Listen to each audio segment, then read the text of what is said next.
What is up, besties, and welcome back to my channel. My name is Scotty Holiday. I'm a queer creator and a huge Star Wars nerd, so if you're into either one of those things, please consider subscribing and following me on social media at Scotty Holiday SW for all my latest Star Wars content. At the end of Ahsoka Part 8, we see the Eye of Sion approaching the planet Dathomir, presumably to drop off the Great Mothers and their cargo from the catacombs. But what exactly are they planning to do with all that cargo? In this video, I want to speculate about what I believe is the Great Mother's plan upon returning to the known galaxy. This video was created during the 2023 WGA and SAG-AFTRA strikes. Without the labor of the writers and actors currently on strike, Ahsoka would not exist. Please check the description for more information on the strike and how you can support. In Ahsoka Part 8, while preparing to depart Peridia, Grand Admiral Thrawn tells the Great Mothers that their alliance has proven to be quite beneficial, to which they agree, but we still don't exactly know what all their alliance entails. Throughout the season, we learn that the Great Mothers have been aiding Thrawn with their magic, and in return, he's agreed to transport them back to the known galaxy.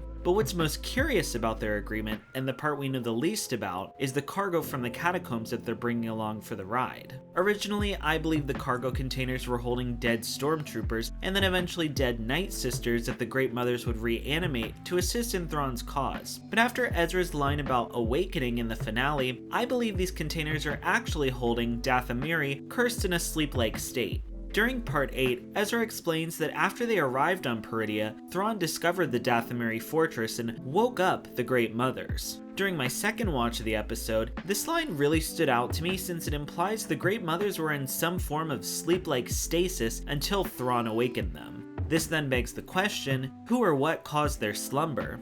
Earlier in Ahsoka Part 6, we see Shin question Baylan's interest in Peridia, calling it a wasteland that even the Great Mothers are eager to leave, but Baylan disagrees, saying perhaps the Great Mothers are trying to flee a power greater than their own. Then, towards the end of the finale episode, we see Baylan standing upon a statue of the father of the mortis gods that points toward a flickering light atop a distant mountain. To the right, we also see a statue of the sun, and what looks like to be the remains of a statue of the daughter to the left. Knowing that this power has some relation to the mortis gods, and adding weight to Baylan's prior statement, I believe this is the power that cursed the Great Mothers and the other dathomir into their sleep-like stasis. So what exactly is the Great Mother's end goal? I believe they plan to reawaken the other dathomir in the cargo containers on Dathomir, giving their people a new beginning, something we also know Baylan has been searching for the entire series as well. But will he end up cursed to sleep by the same power? Only time will tell. As far as we know in canon, most, if not all of the Dathomiri Night brothers and sisters tragically died out by the time of the original trilogy, and though I'm a little biased, I am all for bringing back the Nightsisters. Imagine how much this would mean to someone like Merrin from Jedi Fallen Order and Survivor, knowing that her people did survive after all.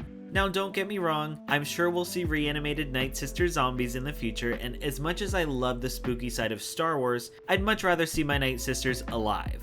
So what do you think of my theory? Do you think the Great Mothers will reawaken the dathomir, or could they be planning something more sinister? Let me know down in the comments or join my Discord to continue the conversation there. Make sure to like, subscribe, and consider following me on social media at Scotty Holiday SW for all my latest Star Wars content. Thank you all so much for watching, and as always, may the Force be with you.